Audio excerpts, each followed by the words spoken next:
Got a very important masterclass topic today, which is how to scale yourself out of this business. How to scale yourself out of this business. Got a really good one, y'all, and I'm really excited about this one. I think if there's been any masterclass you should be participating in, watching, and implementing, this is probably going to be one of the more important ones because we've got a lot to cover today in a little bit of time. I'm going to try to get this all done in the next 45 minutes to 50 minutes. Leave you guys with a framework and an action plan by the end of this that you know how to implement it and the steps you need to take to build a business just like this. A little bit of context about why this works and the system. In any given week, you can ask Terry, you can ask Tracy, you can ask people on the team. I probably spend about 3 hours a week on my business, right? Inside of our program that I work with people to help them stand up this side of the business, like I make phone calls and I help people negotiate deals and stuff like that. Really is just a trick, just as to show people like, hey, this is how to do it. But I don't do that actively in my business anymore. I have someone that does that for me. Why? Because I don't have the time to do it, right?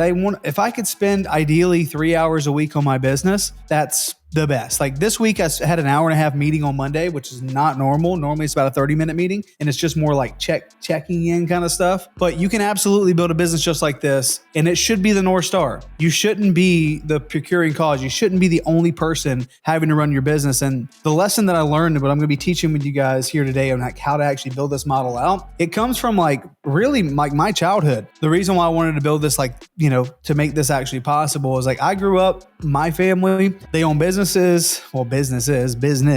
in the restaurant business. So like literally, if you guys don't know, the restaurant business is basically like having your whole life is attached to that thing unless you find a way to get out of it. Like growing up, my parents' family, like they were always in the restaurant. Like there would be many days where we're up at school till like 7 o'clock at night because they're at the restaurant, you know, getting rides, having to figure it out. And I just learned and I saw that happen growing up. Like my mom, my stepdad, they did not have a life outside of the business. And I'm like, man, well, number one, it made me hate the restaurant business, but also made me realize more than anything that you gotta be able to build something that doesn't require for you to be there all the time. Because anytime they took a step away from their business, and maybe this is where your business is right now, anytime they took a step away, something would happen. They made the least amount of money. They had people stealing from them, had things coming up that was like, what in the world? Like we weren't planning on this. And they were afraid to go anywhere. They were literally like handcuffed to the business. And I never wanted to do that. Now, don't get me wrong. There's seasons in your business where you have to do that. You have to put into work. You have to lay the foundation. And sometimes you look up and say, it doesn't feel like anything is happening. You don't feel like you're getting any traction. You don't feel like you're getting anywhere. I promise you, those are the moments. Those seasons have to happen to be able to set up a business like this. So maybe what I talk about here today, you're not there yet, right? What I talk about here today is like, hey, I am a little ways away from that, but at least it gives you something to build. And when I go through this framework, you're going to see like you want to build your business with the end in mind. You want to be thinking about these things as you go to build this out. Okay, so let's rock and roll. Let's do this thing. This is what we're going to be discussing here today. Okay, the three core problems. The three core problems when it comes to trying to scale yourself out of your business. Who here has heard other people talk about you need to scale your business? This is how you scale your business. They're typically talking about lead generation. They're normally talking about like how to get more deals, but that's not scaling. Scaling is just another word for optimizing, right? We need to optimize our business. We need to have systems. We need to have things in place to where as we go to build this thing out, the foundation is laid for somebody else to come in and help us. Right? I promise you, like if you have the toxic trait that I have, which is nobody can do it as good as me, then this is a hard lesson to learn. And this is one that I have to continue to learn over and over and over again. Right? But what we're going to be going over today is those three core problems, right? Number one, the business revolves around the owner to make money. Okay. So one of the biggest challenges that I know I had trying to actually make this possible, and I've done this a few times, is that I would consistently throw myself back into the problem. I would consistently put myself back in the place where I was the only reason why we were making any money.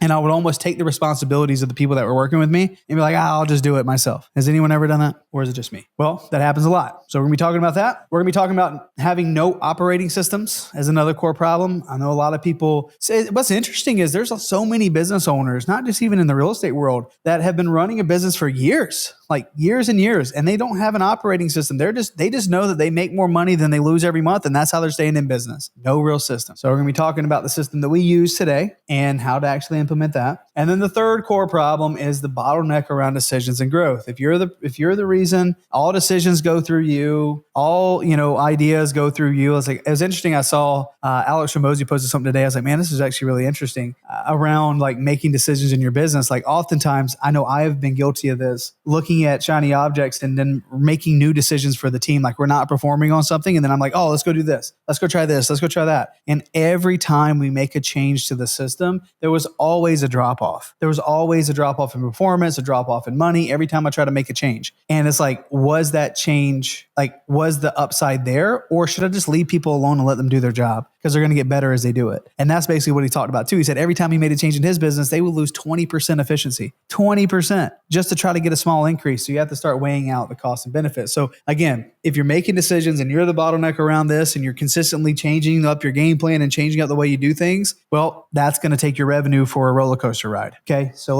we're going to talk about that here today. Cool. What's up, Booker? What up, baby? What's going on, Corey? If you guys don't know, Corey signed his first deal this past week. So shout out to Mr. Corey. We got Q in the house. Let's go. We got Q in the house. Joe says, can you please show your new AI SMS response inside of Go High Level? Joe, you're asking, this is KFC. You asking Colonel Sanders for the recipe, big dog. I love it. Elmer, what's going on, man? What's going on? All right, you guys. Sorry, it's a crazy week because we got Mastermind literally here next Thursday. So many people are coming into town. So we've been gearing up for that. I got some cool things that we're giving out to everybody that's going to be in attendance. So if you're in Phoenix, you need to come through. But yeah, Corey got his first deal. How cool is that? All right. Anyways, back to the game plan here. So now, if the business revolves, like let's tackle each core problem, and I'm gonna give you guys a system behind this to actually like carry this whole plan out. Okay. So if the business revolves around the owner to make money, that is because you are responsible. So specifically within our business model, if you want to scale and optimize your real estate investing business to pull yourself out of it, where's the money being made? Where's the money being made? Well, I'll tell you right now, when we do our lead generation with agents, number one, first and foremost, we must be able to get leads. So if you don't have a virtual assistant, which is so worth it, if you could pay somebody $4 an hour, ask anybody here in the chat watching this right now, if they have a virtual assistant, was that a good decision for you to get a virtual assistant? And I just candidly put it in the chat. If you had a virtual assistant, you've been doing the agent model with a virtual assistant, was that a good decision? You don't even have to like say, yes, Matt was the best decision. Honestly, okay? Because I'm going to tell you, in my honest opinion, 100% is worth it. $4 an hour, absolutely, okay? So that is just one way to not have to be the procuring cause behind making money, because what happens a lot in this model is this becomes the busy work, categorizing these leads. You guys know from our text output, there's so many responses that come in. And yes, we have AI coming in to being able to take a lot of those responses off your plate, because what happens, guys, is we reach out to agents and we say, hey, do you have anything coming up that needs some work? Well, naturally, people are going to respond and make sure things. Who are you? What is this about? No, I don't have anything. Yes, I do. Blah, blah, blah. No, leave me alone. Somebody's got to respond to those people. We actually have an AI bot that's going to be implemented in the next week inside of our system that's going to be able to take a lot of those responses and just handle them for us, which is awesome. But still, somebody's got to be there to kind of categorize and then pick up the phone. Okay. So where do you make money in this? If you're the procuring cause, you're the bottleneck, you're the person that makes all the money in your business, really where you come into play is this right here. So time and time again, when it comes to scaling this model, if the entrepreneur or the business owner is so busy that they cannot pick up the phone and they can't call and negotiate a deal, well, then you're not going to have a business. And I also see the people that do probably the best in real estate. Okay, the people who are doing like, I just look across the board, the people in the program that are doing the best, that are making 80, 70, 70, 80, 90, $100,000 a month. Well, they're very disciplined. They know sales. They know how to talk to people. If you are not a salesperson, or if you don't know how to negotiate deals, or if you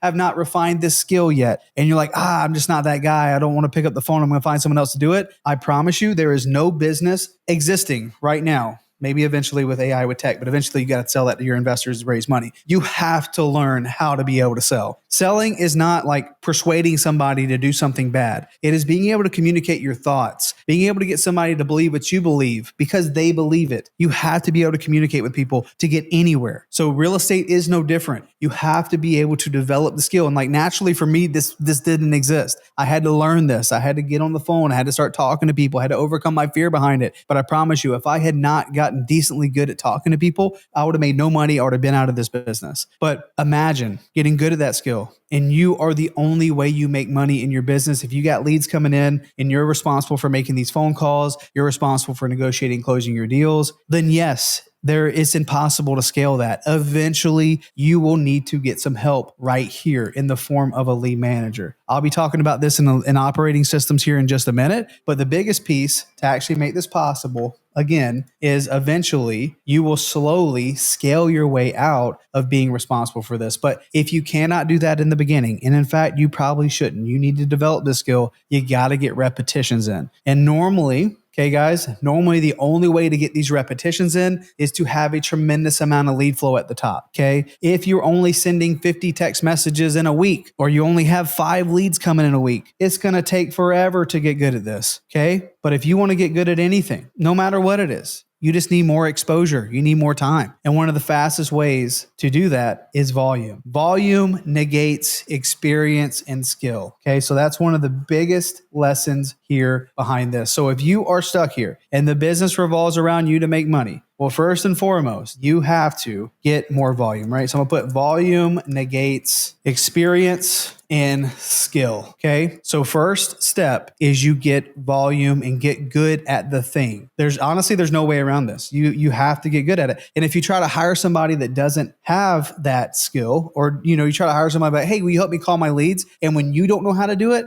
it's like, and I say this, it's like the blind leading the blind. Okay. I've seen it time and time again where I have people come in and they want to like out-system the work, right? Can't do that yet. We have to get good at this. So you have to get the volume in this specific area before you can scale it. But I promise you, if you just expose yourself for like 3 months, like 90 days of actually doing it, you will be able to hire somebody to do this job. And you will know exactly what you're looking for. Take Esteban in here, for example, right? Esteban, he's in here right now. Esteban, how has it been going through the, like getting a lead manager in your business? Were you the one making the phone calls in the beginning, right? Esteban was the lead manager and the closer. And in the beginning, he was actually responsible for getting leads. So the first thing he did was got a virtual assistant to help him with this. But you take this as an order of importance, right? So first things first is lead gen. Once you check that off the list, great. Okay, how can you eventually remove yourself from being the only person that's making money in your business? Well, you get the volume in the thing that is probably the most important thing. And I will say, yeah, Esteban says all the time. So like, he was like, I'm scared. I feel like I'm giving the responsibility of making money in my business to somebody else. And it is scary in the beginning, but he only got to that place where he could do that by getting the repetitions in. Okay. So this is probably like key number 1. You got to do it. You have to get good at this. Like there's no way around it, right? It's like trying to become a brain surgeon or something and being like, well, I read all the books. And people are like, well, yeah, you're going to need to practice on it. Like, I don't want to do that. Well, then you're never going to become a brain surgeon. You got to practice no matter what you read in the book. Okay. Still working on building the skill of my lead manager. Exactly. And it comes in time, right? But first and foremost, you got good at it. But you also realize that, hey, if I'm not managing these leads and I decide to take a week off, or I want to go on vacation, or I want to take a weekend off, or I want to go work on other things, the whole business folds. So you can't do that until you're able to find someone to do that role. And before you can find someone to do that role, you must get good at it first and foremost, right? So this is the reason why in this model, what I already mentioned before is I'm gonna put this here, build with the end in mind, okay? So I don't want anyone to just have a high paying job. I can almost make anyone in real estate a bunch of money doing deals. If you can talk on the phone and you have just a little bit of ambition, you can make a lot of money in real estate. That's not the hard part, right? But where people get, and I have friends that have been in real estate since I got into it back in like 2018, so it ain't even been that long. I have people still doing the same thing. My friends and other people in the network, why do they keep get thrusted into the same position? Because the money is good and you get good at a skill and it's almost like everything else stops, right? But for me, I didn't get into real estate because I love closing deals. Closing deals was a byproduct of my first goal, which was I wanted to make a bunch of money. And then after I got good at that skill, I wanted to get that off my plate as soon as I possibly could because I wanted to go do other things. Okay. So what happens is oftentimes you get good at something and it rewards you with money, but that reward is really just golden handcuffs, right? For anyone in here that's good at sales, you know what I'm talking about. You always put yourself in that position, but it's not the highest and best use. Like you could be the best of the best, but you put yourself in an opportunity vehicle that's pretty much capped on your time. If you're not closing, then you ain't making money. So what happens is first, like you don't want, there used to be a saying that we used to have when I was with Cody and we did this like MLM company. It's like, you don't want to be a king. You want to be the king maker, right? And that still rings true when it comes to like hiring people and bringing people on to help. Like first and foremost, you develop yourself, you get good at it, and then you make somebody else amazing. You have to be able to transfer that skill to someone else. You got to be able to teach someone exactly what you need them to do. So in order to scale yourself out of this business and you're the one who's making all the money, well, you build with the end in mind. And the way you do this, okay, is you record everything you do. You record everything from the way that you operate inside of your system that we're going to talk about here in a second. The way, what you say on the phone. Guys, I have Fathom Note Taker on my Google Meet, and it's like the best. I wish I would have had it forever. And like, I don't know why I didn't have it for like months and months and months. Like it literally records everything that I say. It records how the entire meeting went with anybody that I talked to. And it puts these nice little notes in together and it shoots it into my CRM at the end of the day, right? Imagine that you did that at the macro level and the micro level at every call that you made. If you knew exactly what you needed to do, you're getting your volume, you're getting your repetitions in, and you're recording everything that you do. What do you say? How do you say it? How do you categorize leads? How do you tag leads? Everything needs to be recorded because you're building something and saying, hey, look, I want to do this and I want to do it so many times that yes, I get good at it, but I also know the exact process behind exactly what I wanted to do. So then I can just give this to someone else. They don't need to guess. They don't need to figure it out.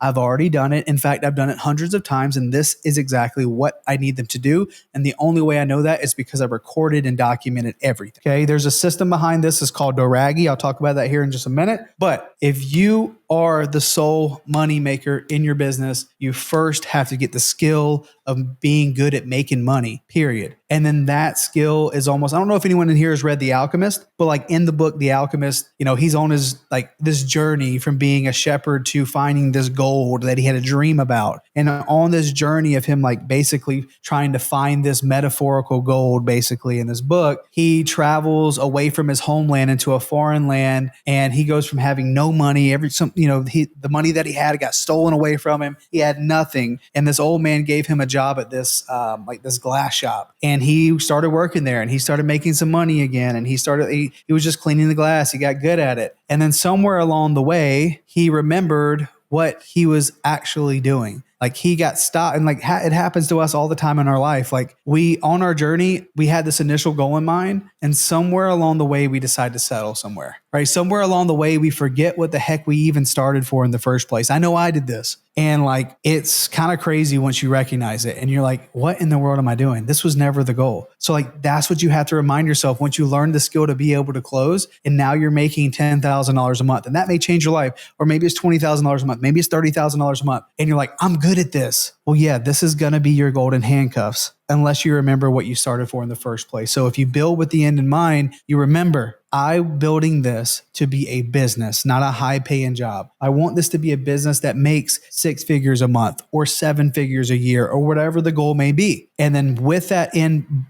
being the goal, if that truly is your goal and you don't want to just high paying job, then you want to do this. This is very important. I got stuck in my business for probably about 2 years that I wasted time because I just got good at sales. And then that was what I did day in and day out. I just talked to people, negotiated deals, and it was fun. You get the adrenaline rush of getting a contract and making money and cashing a check. And then I look up, I'm like, man, I haven't gone anywhere. I've been solving the same problem in my life for like 2 years, for like 24 months straight. Has anyone ever felt that way?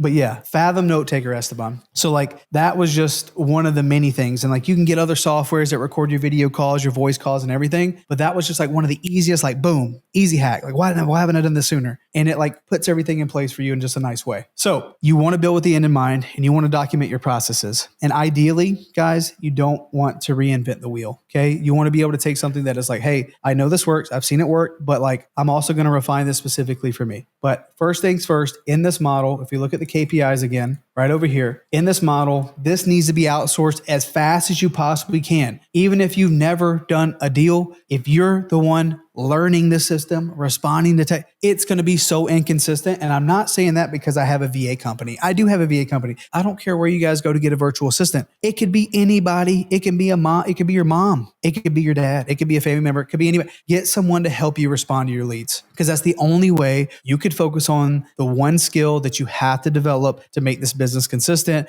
which is the ability to talk to people and close deals. The faster you can start getting repetitions in there, the faster you start making money today, And the faster you start building out your processes on the back end to be able to give this to somebody else. Does that make sense, you guys? You guys following me on this one? Cool. So that is when you're the only person making money in your business. Okay. You document everything and you implement a system. Now, they kind of go hand in hand because all these problems kind of exist together and they're one massive bottleneck, which typically comes down to the owner. But let's talk about having no operating systems. So if you have an operating system, everything that you record specifically relates to the system and it makes everything nice and clean. So when it comes to not having an operating system, the first thing that you have to do when it comes to putting together some sort of system, now again, you guys are in here, I talk a lot about the agent system, talk a lot about the agent model, so y'all know that game, but like regardless of whatever you decide to do, the first thing that you have to do is you have to define your goal outcome. What are we trying to do? And if I've talked to any of you guys on the phone or on Google Meets or whatever, you know I ask this like every time in the beginning, what are we trying to build? And the reason why that's so like near and dear to my heart was because it cost me $78,000 to go get a personal coach whenever I was making, we had the virtual assistant company, I had the real estate investing business. And I'm like, why am I not happy? Why am I unfulfilled? Where else can I grow? What else could I do? And I paid a coach $78,000 for a year to basically tell me this, Matt, do you feel like you just need to be busy? And I was like, yeah, I do. It's like, do you think your wife would care if you worked 3 extra hours and you weren't around your kids? Do you think your son would be like, yay, Dad, I'm so happy you worked an extra 3 hours today? It's like, no. He's like, so who are you really doing it for? And I was like, I'm doing it for me, I guess. And that changed the way I approach everything that I do in my life. I was like, I decided to get off my butt when my wife told me she was pregnant with our first son. And I'm like, I'm tired of being broke or having a little bit of money. I'm going to bust my tail and that money would never be a problem ever again. I'm going to bust my tail. And along that journey, I started doing things because it was like, oh, this makes me money. This makes me money. This makes me money. But I lost what I started for in the first place, which was I want to be a good dad. I want to be a good husband. I want to have a life where when I'm done doing the master classes at the end of the day and I'm done having my calls with you guys or inside of the group when I do my live calls, when that's over with and it's 6:00, you can't reach me. Don't try to text me. Don't try. Like I'm spending time with the family unless it's like 10:00 at night when everybody goes to sleep and I start doing a little bit more, right? But like, that's it. Right. So that was my goal outcome. So first and foremost, when I'm trying to build a business or anybody's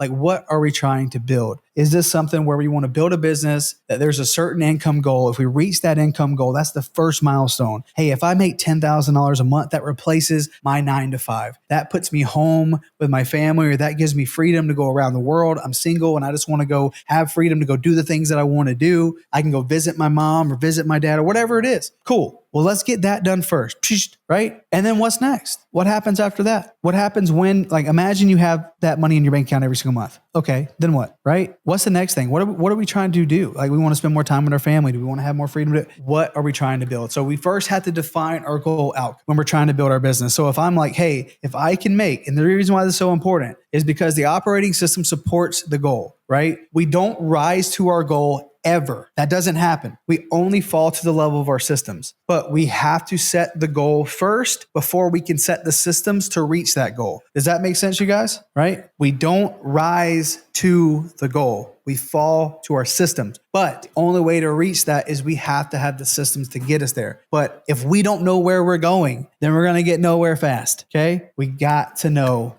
at least we don't need to know what the furthest, like what my 10-year goals are. What's your 60-day goals? What's your year goal? What do you want to do this year? Or what would be like crazy if I look up and by December and if I've done this, that would be astonishing. Amazing. Let's put that down and let's put a system in place to make that true. Okay. So we first define our goals. If we're trying to scale ourselves out of our business, where the heck is our business trying to take us? Right. We should not be building our life around our business. Like I gave you guys the example of my family at the restaurant. We should be building our business around our life, because at the end of the day, what really matters? Who cares if you build $1 million business? At least that's the way I look at it. I just think about like my personal goal in it. Like my personal goal is to spend more time with my kids because they're the only ones going to care when I die anyways. So I want a business that can give me the money that I want to be able to make, to be able to do some cool things, partner with awesome people, teach people how to make life-changing money, but also be able to turn it off and spend time with the family, right? So we define that goal outcome first and foremost, okay? Then after we do that, the next step in this process is number 2, you pick a plan, okay? Pick a plan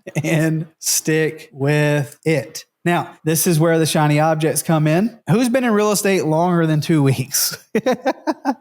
You know what I'm talking about. There is so many ways to do real estate. People are doing syndications for multifamily. People are doing mobile home parks. People are doing single family flips. And then everybody always has the way. And they have a way of making you feel bad about whatever you're doing if you're not doing what they're doing. I promise you, everything in real estate has some shit related to it. Okay. Sorry for my language if you guys got kids listening. But seriously, no matter what it is, wholesaling single family homes, there's a lot of crap in that. Wholesaling multifamily homes, multifamily properties, there's a lot of crap in that. Syndicating big projects, there's a lot of crap in that. Everything has its own challenges. So we first start with, who do I know? What resources do I have? Time, money, relationships. And where can I experience my first wins? Because I have the most leverage. The main underlying theme behind this whole training, you guys, is the big L word, leverage. Okay. So if we're trying to figure out what plan makes the most sense for us, well, where do we have the most leverage? Today, where do I have my most knowledge? Is it in the single family world? Cool. That's helpful. We don't have to learn anything new.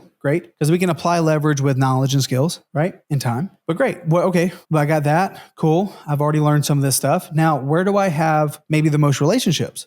Single family world, multifamily world. Okay. I have the most knowledge in single family. I also know a lot of people doing single family relationship sides. That's easy wins there. Perfect. Well, maybe that's where I start, is just in the single family world. And you know what's crazy is like the fix and flippers make you feel bad about wholesaling. I tell you guys right now, I talk to fix and flippers every day on calls, and they are wanting to do more wholesale deals. You know why? Because it's just hard to fix and flip right now. They're like, you know what? I'd love to be able to do a couple more wholesale deals. I've never done one. It's like, well, welcome to what happened to you being like, oh, wholesalers suck. Guys, no matter what you're doing, there's always going to be somebody trying to paint the picture that the grass is greener on the other side. But there's a lot of crap that that nourishes that ground to make that grass so green. So each side has its own craps. We just got to pick a plan and we got to stick with it. So if you guys are doing the agent outreach model, there is crap that goes along with the agent outreach model. What does that look like? Where we talk to agents sometimes, and you know what? They play games. They took our offer to somebody else and we got in a bidding war. Or we talked to an agent and they said that we were going to be the only person. We put in our offer and then I haven't heard back from them. Or, I had to look at 40 properties and I haven't gotten a deal yet. Well, we're going to get a deal in 1 in 41 to 62. And shout out Nick, by the way. Nick, if you're here, thanks for posting your KPIs in the group. I thought that was very helpful. It's great to see how your KPIs align with other students. And I think they're like right in line. His average contract to deal was 18 and a half. And I think they had assignable revenue this month was like 62 grand or something like that. Was it 65? I forgot. But great to see that, right? Because it's just, that's what sticking to the plan looks like. Because 2 months ago, they reached out being like, man, I don't know how we're going to be able to get some more deals with these agents. What are we doing wrong? They stuck with the plan and boom, they start to reap the rewards because there's crap with everything, but you have to stick with it. Because I promise you, again, volume negates the skill. So if you haven't experienced your win yet, stick with it. So what you do is you pick one avatar and you go deep on that, right? So if I was like, hey, I'm only going to do foreclosures, right? Well, what happens to many people is they start doing foreclosures and then they start doing tire landlords and then they're like doing this and try to find motivated sellers. And then they're like, man, I'm getting nowhere fast. It's exactly what I did. I got my first deal door knocking foreclosures. The first thing I wanted to do was stop door knocking foreclosures. I'm like, this sucks. I'm going to take this 12 grand I made and I'm going to start calling these tire landlords. And guess what? I almost didn't have any business the next month with no deals. Went back to foreclosures, solely focused on that. All of a sudden, I started doing more deals. In the beginning, if we're trying to get any sort of traction, you pick one thing, you get good at it, and then you scale. So if you're picking the agent model that we talk about, well, the only way you're going to get a tremendous amount of traction on this is staying hyper-focused until it basically is its own living, breathing thing and it's making money every single month. Then we can start adding more stuff on top. The worst thing you can do in the beginning is try to do too much at once. Has anyone ever experienced that? Happens all the time, baby. Happens all the time. Okay. So you want to pick a plan and you want to stick with it.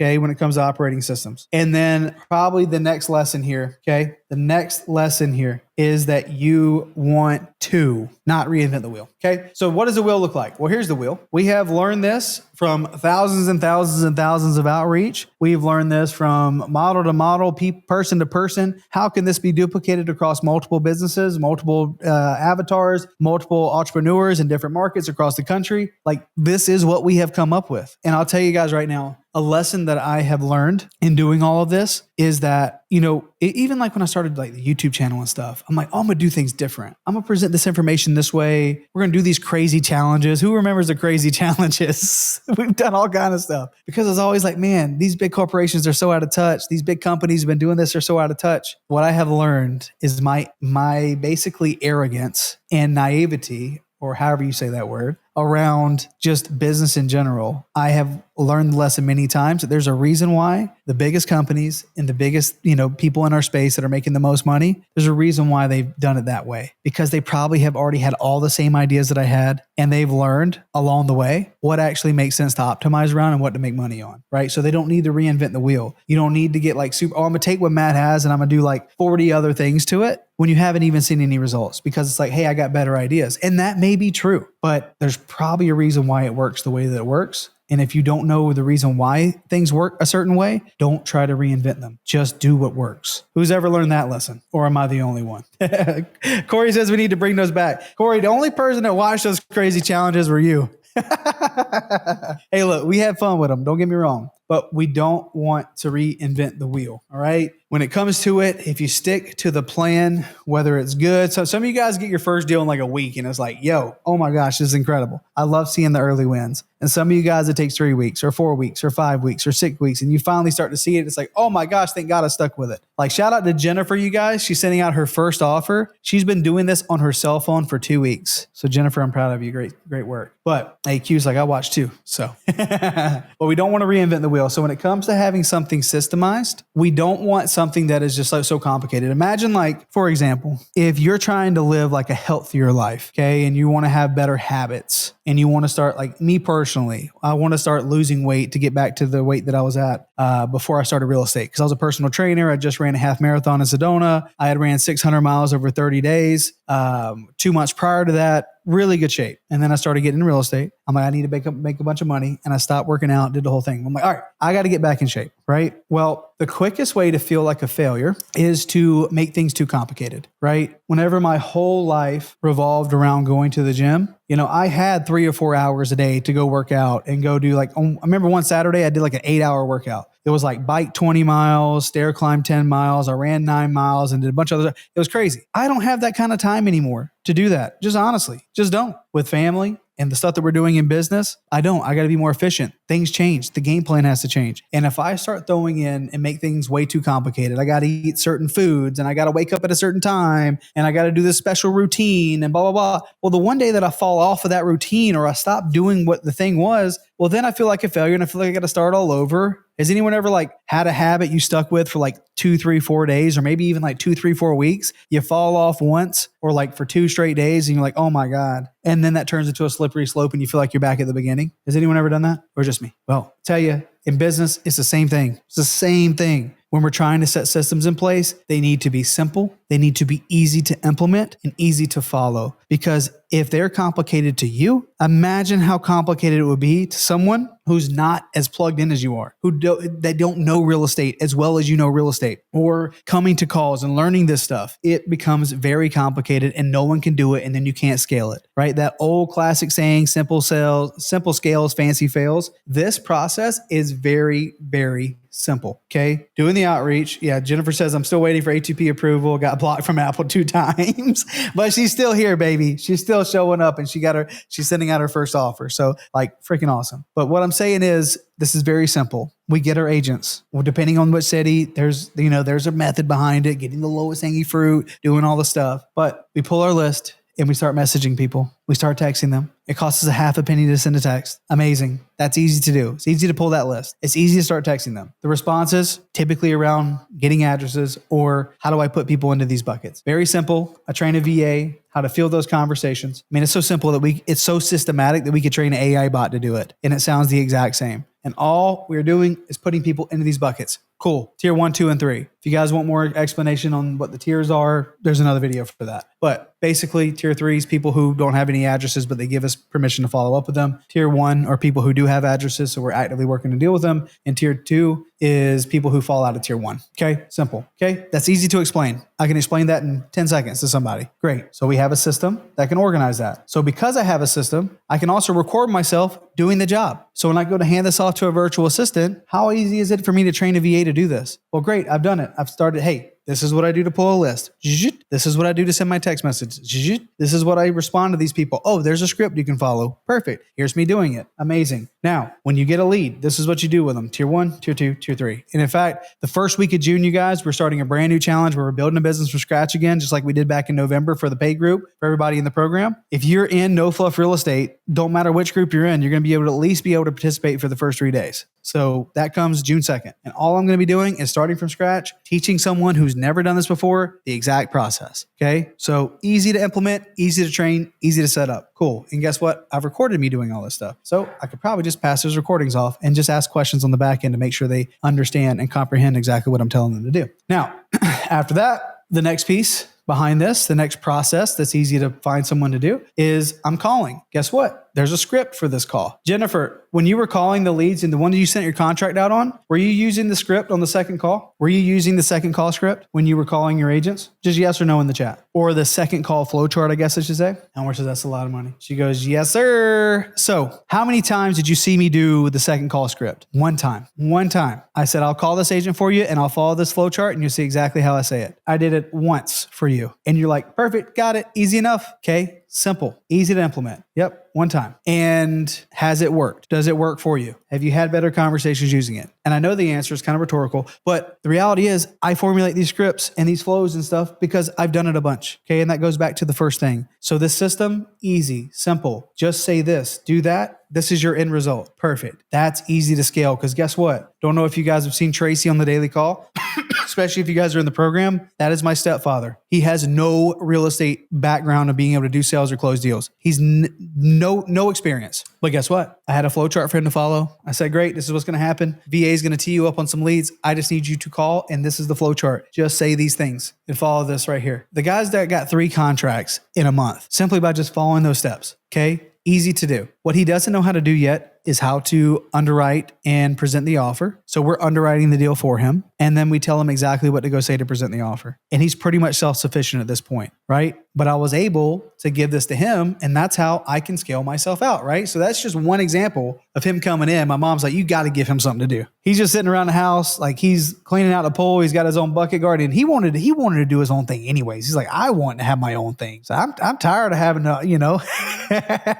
he wanted to do his own stuff. So he comes in, learns the script, starts implementing it. Boom. Okay. But that's what you have to have. You don't need to reinvent the wheel, just something that is easy to follow. Okay. So the challenge with like direct to seller marketing and doing direct to seller wholesaling is every conversation a little different. You feel like you need to take somebody through a sales course and this is business to business. Like literally like the conversations are almost robotic. I mean, I could almost have an inbound answering system to have these conversations with the agents. Pretty stinking straightforward. Okay. Easy, simple. That's what it's got to be. If you want something to scale, ideally you have a system that is optimized that then when you start placing people in it, there's no guesswork. It's just this is exactly what I need you to do. So many business owners get stuck right here, you guys, because they don't even know what they did to find success. They're like, oh, well, I did this and I did this out here and then boom, I made some money. How do you pass that off to somebody else? You can't. It's impossible to pass it off to somebody else. Okay. It needs to be straightforward, simple, goal outcome defined. You do this job. This is the KPIs we're looking at. If you hit these numbers, you do deals, you make money. And by the way we pay somebody in that role, every time a lead manager gets a deal closed, they get $1,000. If you have a salesperson, you're typically paying your salesperson who's closing the deal about 20%. But I'll tell you, in this model working with agents, your lead manager should be closing deals pretty quickly because with agents, they don't care about the small talk. The best way to build rapport with agents is knowing what you're talking about, right? You can be their best friend, but if your offer doesn't meet what the client needs, you're not going to do the deal. So it really just comes down to being good at making this initial call and being disciplined and calling those leads within 3 hours. Okay. Like those are the KPIs. That's how you scale yourself out of doing the sales, right? But what happens next? It's the same process over and over and over again. Okay. So you got to have a system to follow. If you guys know the agent model, there's another video all around the agent model. I'll let you go watch that to get more familiar with that. Okay. So that's that. That's having no operating system. If you guys are doing this, you have a very straightforward system. Very simple. Okay. The more that you can understand it, there is a direct correlation for what I've seen the people that I've worked with, the direct correlation with the people who understand the model, understand the system, understand what a good lead looks like, understand how to tag a lead, how to use it. There's a direct correlation with their comprehension on the system itself and the money they make. They get better at operating the system, they make more money. That's how it works, right? It's just like anything else. You get better at the thing, there's money at the end of the table by you getting better at it. It's the direct correlation. Okay. Now, past that. So now we've talked about removing yourself from the money making side. Okay. You do that by getting the skills and then recording everything you do, all within following a very simple model. Okay, I know I need to call this person within 3 hours. Great. Here's what I say. Here's how I say it. Here's a script. Okay. Now I'm understanding and learning how to underwrite deals. Perfect. Now I am, talking about how to negotiate deals, how to present offers. Perfect. I'm ready to give this off to somebody else. To be honest, in our agent model, typically the last thing you pass off to somebody is underwriting, because I, for the longest time, was the only person that was going to underwrite a deal and be like, yep, that's a deal. Yep, I like this number. Let's go get it at this number. That's typically the last thing you pass off. But you can spend an hour a day underwriting all of your deals for your lead manager, and that's a pretty good use of your time. You were going to do deals if the only thing you did was evaluate deals and say, yep, I like this one, and you help sell the deals on the back end at a disposition. The quickest way to remove yourself from that is just have a disposition partner that underwrites your deals and sells them for you. But that's another conversation. Okay.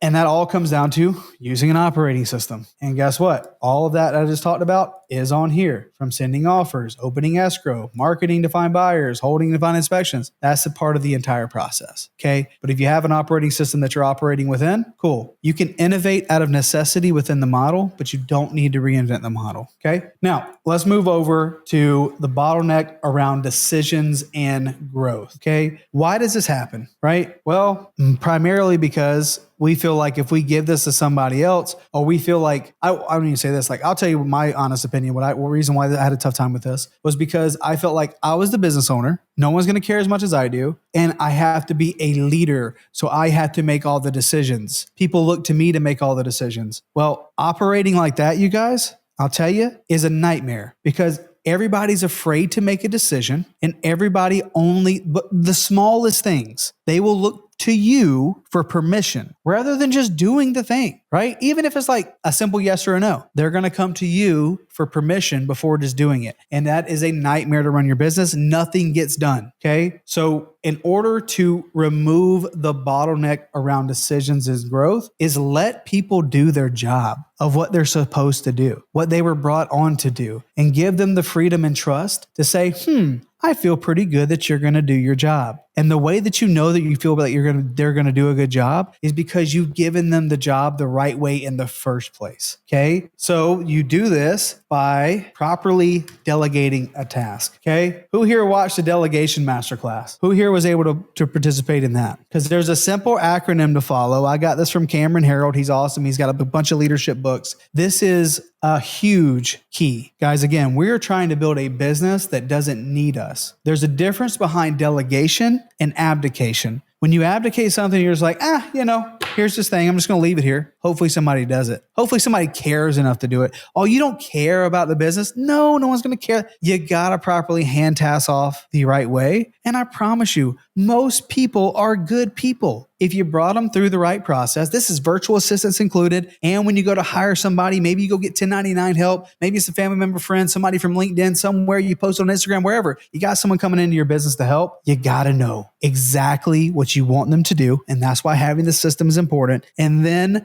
knowing exactly what you want them to do, you need to follow DORAGI. Okay. You have to follow DORAGI. So who here knows what this acronym stands for? DORAGI. Who here knows what this stands for? Let me know. Well, I'll go ahead and tell you as you guys are figuring it out. So D in each one of these letters stands for something, right? So the first thing, if I have somebody coming in and I'm trying to remove myself from being the decision maker on all the things, and I want to empower people to make decisions around their specific job without having to come to me and ask for permission, I'm going to give you permission. I don't want to have to give you permission. You know what you need to do to be successful at your job. There is goal outcomes for each one of your jobs. When I go find somebody to come in and help, I know exactly what I need them to help on. I spent probably over $50,000. That was actually like probably $52,000 a month in overhead and monthly salaries when I was just trying to hire my friends and have people coming in and help me. I had no idea what I wanted their help on. I was like, oh yeah, more people. They're going to be able to help scale. Well, it was a nightmare. And ended up having to, what one of the worst things was? Having to take a team of like 20 people and dwindle it down to like 4 or 5, because I brought a bunch of people on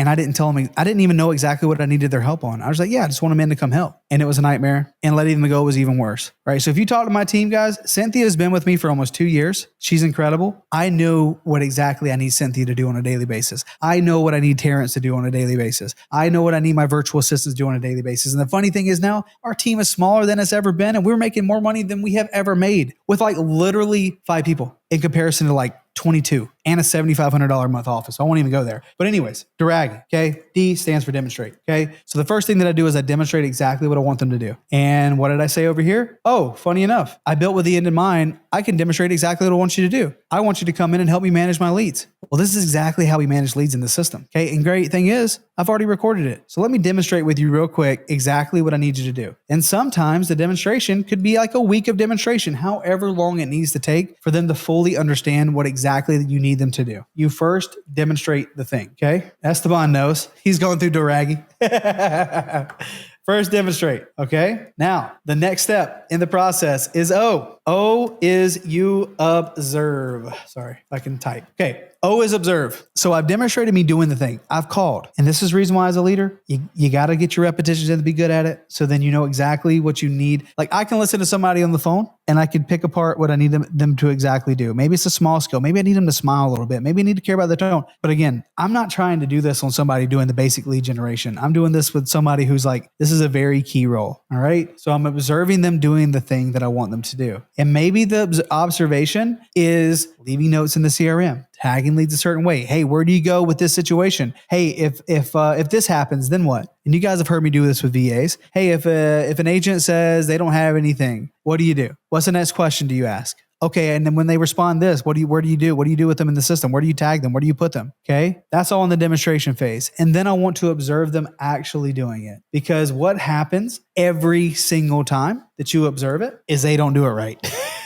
So R stands for re-demonstrate, all right? Re-demonstrate. And this is where most people just forget about it because they demonstrate it, they show you what to do, and then they just let you go do it. And they observe the results and be like, this isn't what I wanted you to do. And then they're like, oh, the hire was the problem. I need to go hire somebody else. This person stunk. Hiring people never works. Or I just need to do this myself. I'm the only one that can do this. It's because you haven't followed the Duragi method, okay? So R stands for re-demonstrate. I have to do it, and then I have to observe them doing it, and then I need to re-demonstrate it again. Saying, hey, I like how you did this and this, but remember, do this. Remember, do that, right? And I might have to go back and forth between re-demonstration and observing, re-demonstration and observing, back and forth, back and forth, back and forth before I can move forward with the next step in the process, which is A, okay? And A means I'm going to assign a task. So now that I have watched them do and be proficient with the thing I want them to do, I'm now going to assign this to you. Hey, I want you to call 30 tier 1 agents today. Here's all of our leads that came in. I want you to call 30 of them. That's your task. Get through that as quick as you can. But at the same time, be diligent with the leads, leave good notes. You know what to do. This is your task. I'm going to assign you a task. Okay. So that's what A stands for in Duragi. And then from there, after I assign a task, I say, okay, of those 30, I want you to call these 30 agents. Okay. G stands for goal setting. I want to give them a goal. If you call 30 people, you're probably going to talk to like 5 or 6 people. From those 5 or 6 people, I want you to push 3 leads to me to underwrite, but I also want you to see if you can disqualify anything. I want you to see if you can find somebody that maybe isn't too motivated and bring them to me so I can double check. But that's the goal. I would like to at least have 3 good leads from these 30 people that I'm about to give you to call. Let's see what you can do. That's me setting the goal. All right. And then after I do that, after I set the goal, I then go back on the last step here is I inspect. I stands for inspect. Okay. I inspect the results. So after they've done the work, and this goes with anything, this go for sales, this can go for admin job, this can go for disposition, this can go for building buyers list, building, calling homeowners, doing agent outreach, anything. I'm going to inspect the results. Okay. Well, this is what I was expecting based on my knowledge and skill set and what I demonstrated to you and then re-demonstrated. This is kind of the numbers that I think we were shooting for in the goal. And this is the actual results. I'm not banking on them to be as good as me, but if they could just be at least 60% as good as what I could do, then it's worthwhile to hand this task off because they're going to have full time to dedicate to this. Maybe they have 8 hours a day to do this and I'm currently doing it for 2. Well, they have 4 times the amount of time to do the work. So if they're 50% as good as you, 50% as proficient, but they're working on it 4 times longer, do you think you're going to get better results? Probably. Okay. So in order to remove yourself from the bottleneck that is making the decisions in around growth, you have to make sure you delegate things properly and you give these things to the right people and you follow this process. You might have to demonstrate and observe, and it may take a week out of your life that you're never going to get back, 2 weeks out of your life, a month out of your life that you'll never get back, but eventually you'll be able to get it all back. Because if you are solving the same problems in your business next year, then you have basically wasted a year. You do however long it takes to be able to get this off your plate. But depending on where you're at, if you are brand new, you might be in phase 1 behind that. Phase 1 is getting the repetitions in to build the skill and build the knowledge to be able to document everything, to be able to hand this off to somebody. If your business is not making any money yet, you do not give them you do not give the money-making activity to somebody else. You get good at it first. Otherwise, your business is going to be very inconsistent and you're going to be very sad. The thing that I will give off is ASAP to somebody else is something that doesn't directly bring me money, but is important that it gets done, which is lead generation. I need somebody manning that side of it. When I first brought on a VA while I was door knocking, I saw it as, hey, I got 40 more hours now. I got another VA. I now have 40 more hours. I have 80 hours. I'm competing against people who are by themselves trying to work real estate part-time. You work in your real estate business an hour a day. I have basically, that you're working on your business 5-6 hours a week. I'm working on my business 120 hours, 140 hours a week, right? Whatever that saying is, however many hours at 10,000 hours for mastery or something, 100,000, whatever the number is. Well, I'm getting there a heck of a lot faster than somebody who's working on their business but 5-6 hours a day. 5 or 6 hours a week, simply because I was able to hire somebody and pay them $4 an hour to be able to get there faster. But in the beginning, if you can't afford to do that, then you have to do whatever you can do. You do the lead generation, you get your repetitions in here, but that should not be how it always is. And you have to realize that, hey, this is just a season where I'm at, but I'm building with the end in mind and I'm recording everything along the way, because as soon as I can afford it, and I'm going to put somebody into position to help me with leads, so that way I can just focus on getting more repetitions on probably the most important job in the real estate investing business, which is getting good at negotiating deals. And then once you have the money and you have the deals and you have the proof that you know what you're doing and you've made money doing it, then you can go find somebody to replace you. And that's how you scale yourself out of this business. Does that make sense, you guys? Let's go. So this was recorded. This flow chart I'll be pairing this up with the masterclass, and I'll be putting this in the masterclass pass after everything is said and done. If you guys have any questions, hopefully you got value from this masterclass today and you guys are able to implement some of this stuff immediately. The game plan for you today should be to figure out where you're at in your phase. What can you do today? Are you in the phase where you're just about getting repetitions? That's okay. For the next 90 days, your goal should be, I need to get as many repetitions as I can get week to week, month to month. And I'm going to record everything along the way. The Fathom Note Taker is a hack for you guys. Everything should be recorded. And if you're making phone calls, Fathom records Zoom calls and it records Google Meets. What you do is you turn Fathom on, you open up a Google Meet and you select record while you're calling people on your computer or on your cell phone, but have that recorded on your computer while you're doing it, while you're at your desk. So that way Fathom can listen in and it's going to take notes. It's going to be like, oh, Matt called John. John's main concern about this property was this, this, and this. This was the action items. This is exactly what happened. It's going to take the notes for you.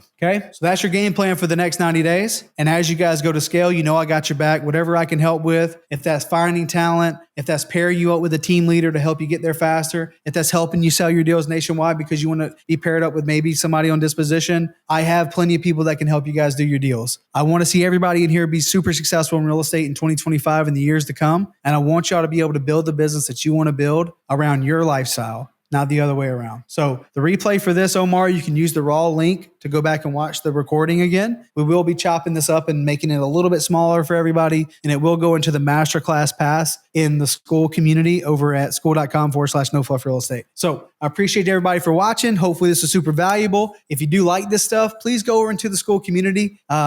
We've seen not a lot of activity over the last couple of weeks. I would love for you guys to go to Skool right now and go post what you learned in today's masterclass and what you plan to implement over the next month. Let me know what you think. I appreciate you guys. Thanks for watching this edition of Masterclass. This recording will be available very soon. Appreciate y'all. Hope you have a great day. Okay. We'll talk soon. Bye.